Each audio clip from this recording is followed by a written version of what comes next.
Hello everyone, my name is Shali Shashidharan and I'm one of the OET trainers at B-GHUD. Today we are going to talk about application of auxiliary verbs in our OET letter writing. So we'll discuss every example of auxiliary verbs with the help of sentences. So let's start one by one. So ഏറ്റവും മുമ്പേ നമുക്ക് സംസാരിക്കാം is എന്നുള്ള auxiliary verbനെ കുറിച്ച്.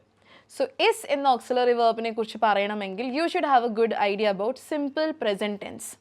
People, simple present tense is used to talk about basic facts about a person, right? For example, I am Shali Shashidharan. എനിക്ക് I Shali Shashidharan എന്ന് പറയാൻ പറ്റില്ല. I have to take the help of am. അല്ലേ? അതേപോലെ when you talk about your patient, let's talk Mrs. Susan Claudia. Mrs. Susan Claudia hyphen social worker ആണെങ്കിൽ how will you expand? You will expand it as Mrs. Susan Claudia is a social worker. അല്ലാതെ Mrs. Susan Claudia social worker എന്ന് പറയാൻ പറ്റില്ല. You need to take the help of is in order to expand the sentence.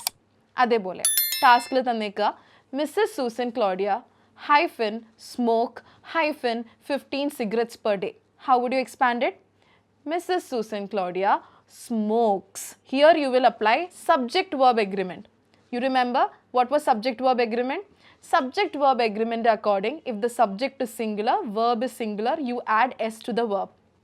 ഇവിടെ Mrs. Susan Claudia singular ആയതുകൊണ്ട് you will add s to the verb. That is Mrs. Susan Claudia smokes, S-M-O-K-E-S, smokes 15 cigarettes per day. ഇതേ sentence ഒരു negative sentence ആണെങ്കിലോ what auxiliary verb will you use?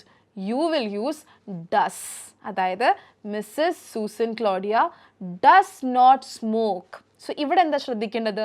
Subject singular ആയപ്പം does എന്ന auxiliary verb use ചെയ്യുകയും വേണം, plus ഡസിൻ്റെ കൂടെ use ചെയ്യുന്ന വേർബിൻ്റെ കൂടെ എസ് യൂസ് ചെയ്യാൻ പാടില്ല. ദാറ്റ് ഇസ് സ്റ്റേറ്റ്മെൻറ്റ് പോസിറ്റീവ് ആയപ്പം Mrs Susan Claudia smokes, that is SMOKES. Statement negative ആയപ്പം Mrs Susan Claudia does not smoke. ഇനി ഡു ആണെങ്കിലോ ഡു യൂസ് ചെയ്യുന്നത് people when the subject is plural. Plural സബ്ജക്റ്റിൻ്റെ കൂടെയാണ് നമ്മൾ ഡു എന്ന ഓക്സിലറി വേർബ് യൂസ് ചെയ്യുന്നത്.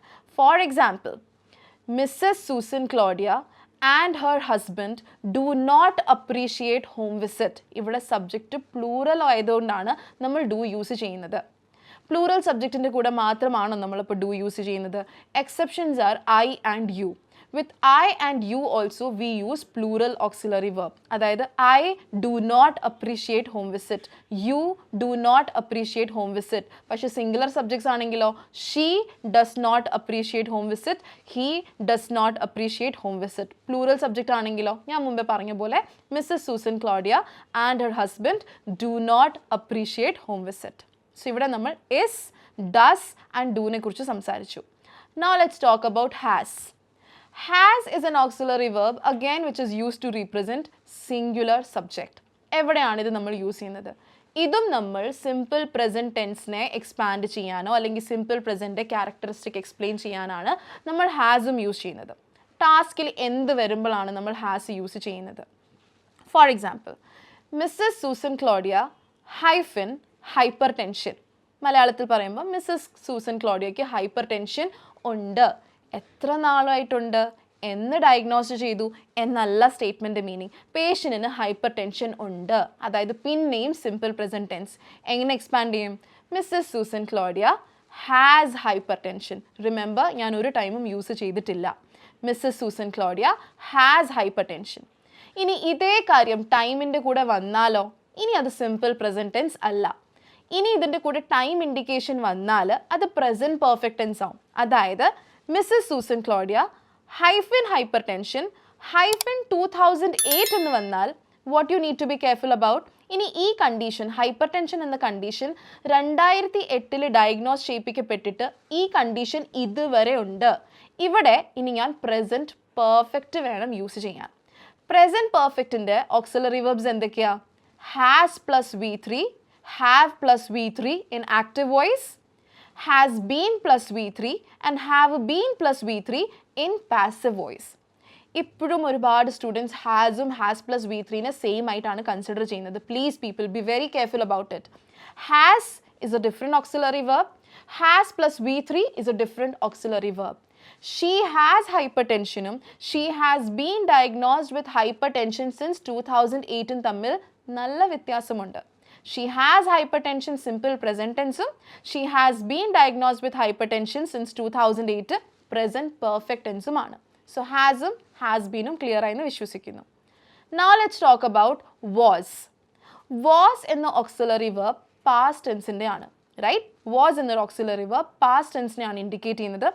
Past tense എന്ന് പറയുമ്പോൾ any action that has nothing to do with the present condition or which has not reached up till present or which has completed itself in the past, അവിടെയാണ് നമ്മൾ was അല്ലെങ്കിൽ did അല്ലെങ്കിൽ was plus V3 എന്ന auxiliary verbs use ചെയ്യുന്നത്. For example, Mr. Gardiner was a social worker എന്ന് പറയുമ്പം Mr Gardiner ഒരു social worker ആയിരുന്നു, ഇപ്പമല്ല. ഇതേ കാര്യം ഞാൻ സിമ്പിൾ പ്രസൻറ്റ് ടെൻസിൽ പറയുകയാണെങ്കിലോ, Mr Gardiner is a social worker എന്ന് വെച്ചാൽ ഇപ്പോഴും ആണ്. Let's talk about passive voice of simple past now. Mr Baker hyphen admitted hyphen 19 July 2023. ഇവിടെ 19 July 2023 is a completed action അല്ലേ. 19 July ഓൾറെഡി ഡേറ്റ് ഫിനിഷ് ആയി, process of admission finish ആയി, present ആയിട്ട് യാതൊരു ബന്ധവുമില്ല. അപ്പോൾ ഇവിടെ ഞാൻ യൂസ് ചെയ്യാൻ പോകുന്ന ഓക്സിലറി വെർബ് എന്തായിരിക്കും? was plus V3, അതായത് സിമ്പിൾ പാസ്റ്റിൻ്റെ പാസീവ് വോയിസ് ആയിരിക്കും ഞാൻ യൂസ് ചെയ്യുന്നത്.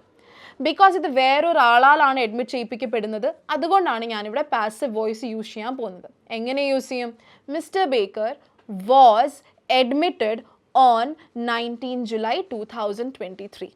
റൈറ്റ്? സോ ഇതാണ് സിമ്പിൾ പാസ്റ്റിൻ്റെ പാസീവ് വോയിസിൻ്റെ വേറൊരു എക്സാമ്പിൾ. അടുത്ത ആപ്ലിക്കേഷൻ നമുക്ക് നോക്കാം ഹാഡിൻ്റെ. ഹാഡിൻ്റെ application as you all know past tense ആണ് ഇൻഡിക്കേറ്റ് ചെയ്യുന്നത്. അതേപോലെ ഹാഡിന് പ്രസൻറ്റ് ടെൻസ് ആയിട്ട് യാതൊരു ബന്ധവുമില്ല. അതായത് ഇപ്പം ടാസ്കിൽ Mr X hyphen pneumonia hyphen 12 years old, അതായത് പേഷ്യൻറ്റിന് 12 വയസ്സുള്ളപ്പോഴായിരുന്നു നിമോണിയ ഡയഗ്നോസ് ചെയ്തത്. പ്രസൻറ്റ് ടെൻസ് ആയിട്ട് നമുക്കിതിനെ യൂസ് ചെയ്യാൻ പറ്റുമോ? സിമ്പിൾ പ്രസൻറ്റ് ടെൻസിൻ്റെ ഓക്സിലറി വെർബ് യൂസ് ചെയ്യാൻ പറ്റുമോ? ഇവിടെ നമുക്ക് പാസ്റ്റ് ടെൻസ് യൂസ് ചെയ്യാൻ പറ്റുള്ളൂ. അപ്പോൾ എങ്ങനെ എക്സ്പാൻഡ് ചെയ്യും?